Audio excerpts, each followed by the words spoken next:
Hello, everybody, and welcome back to the NBA Front Office Show. I am Sean Davis. You guys can follow me on Twitter at Sean_DAVI.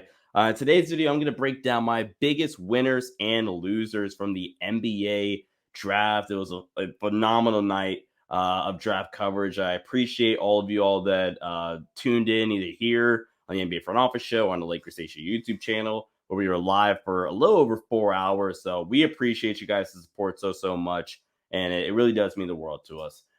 Please, a quick reminder before we get started: do subscribe right here to the Lakers. To the NBA Front Office Show YouTube channel. A little bit of old habits there, but subscribe to the NBA Front Office Show. Ring that post notification bell as well, and hit that like button. It really does help out the algorithm and tells the algorithm that you guys enjoy this type of content, and it pushes it out to more front officers. I think that's is that the nickname? Let me know in the comments down below.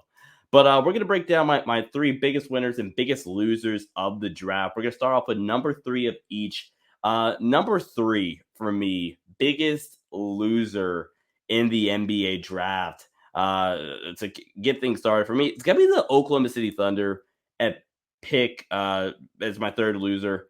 I just didn't see what the vision was. I believe they traded out of their second round pick as well. No, they took Keontae George in the second round at pick 50. You traded some of those seconds you had that could have contributed to year one, and you take Cason Wallace at 10. He's a great player. I believe he was 9 on my personal big board. Let me confirm. Yeah, he was 9 on my big board. So he's a good player, but just the fit is super clunky. And you could argue that the Thunder need to just go best player available, but I think you could also argue that the Thunder could start going for fit because the Thunder are starting to hit that part in the road now where I think they could legitimately start competing as early as this season. So just super confused with this Cason Wallace pick. The player is just fine. He was not on my big board. So value's good. Just raised a lot of question marks for me. The Keontae Johnson was like a fine pick at 50, I suppose.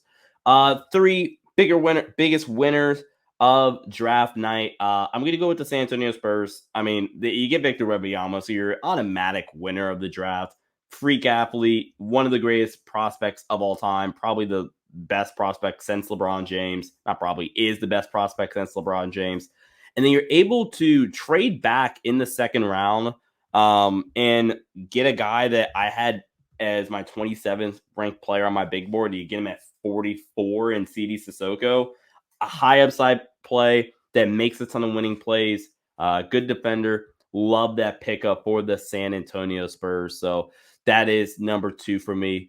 Number three for me for my biggest winners. Number two biggest loser in this draft class. I'm going to go with the Orlando Magic because honestly, simply because of that reach of a pick at number 11. They're one of the few draft classes that I just didn't love a ton. Anthony Black is a great pick at pick 6. I mocked it a ton. So that pick I'm honestly a little bit more indifferent on because I expected it. That's a pick I've had for them a lot. But when it starts to get interesting, it's like pick 11, you take Jet Howard, who's 22nd on my board, who's not even the best shooter in this draft. The best shooters are who would go 13 and 14 to the Toronto Raptors and to the New Orleans Pelicans, Jordan Hawkins, and in Grady Dick, who I thought would have been better fits here for the Orlando Magic, and two players I've mocked to the Orlando Magic in recent mock drafts. So you just take a super high gamble on a dude that is not a better player than either one of those two options you have that were available on the board. So for that reason alone, I just don't think it's okay to justify it again. Grady Dick had a true lottery grade on. Jet Howard had like a 22nd to 25 range on. So just a massive reach. You didn't do anything in the second round to make it better, honestly. So for that reason, I'm going to go with that. Number two, biggest winners tonight on draft night, I'm actually going to go with the Dallas Mavericks. I loved what the Mavericks did on draft night. They maneuvered and manipulated the cap so perfectly. They not only, and this honestly goes back to that Oklahoma City point I made, where OKC Casey Wallace was really their guy. They probably could have stayed put at 12. They took on a bad contract in Davis Bertans, and it's a trade up to get 10 and Casey Wallace. Well, not only the Mavs move off of Davis Bertans, they move back to pick 12. They get the guy that we're going to take at 10 anyway in Derek Lively, who is 14th on my big board, who was 14th on my big board. You get him at 12, and then you are able to get Richaun Holmes and pick 24, which turned out to be Olivier Maxine Prosper at pick 24, potentially your long-term Dorian Finney-Smith replacement. Holy God, I loved what the Dallas Mavericks did, and now you can say, here, Luka, look what we did for you here on draft night. More cap flexibility as well. I loved what the Mavs did on draft night. Number one, biggest loser on draft night. I'm actually going to go with the Portland Trailblazers. I felt like on draft night, we needed to get a clear understanding of what the Blazers were trying to do. And I felt like I left draft night with even more questions. Like, you take Scoot Henderson at 3 instead of making a potential trade, whether it's Damian Lillard, whether it's trading that third pick, getting win now pieces potentially. Who knows? I'm sure they tried. So you take Scoot. Okay, cool. You don't do anything else. Okay, cool. Then at pick 23, you take Chris Murray, which is, again, kind of which is a win now play, which I'm like, okay, cool. I can respect it, right? Chris Murray, good player. I think day one will be an NBA ready player.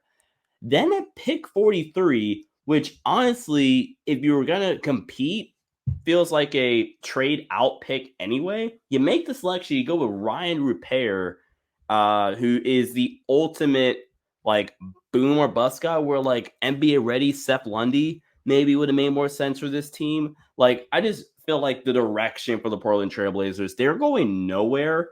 And now you're going to likely almost like you have to trade one of those guards, likely being Anthony Simons now, unless Dame asks out when free agency starts. So I just don't like the direction this team is going. Well, I don't know what direction this Portland Trailblazers team is going towards. So for that reason, they're number one biggest loser. And for me, number one biggest winner is the Houston Rockets, simply because of the value that they got. They got the 4th best player on my big board and the 5th best player on my big board at picks 4 and at picks 20.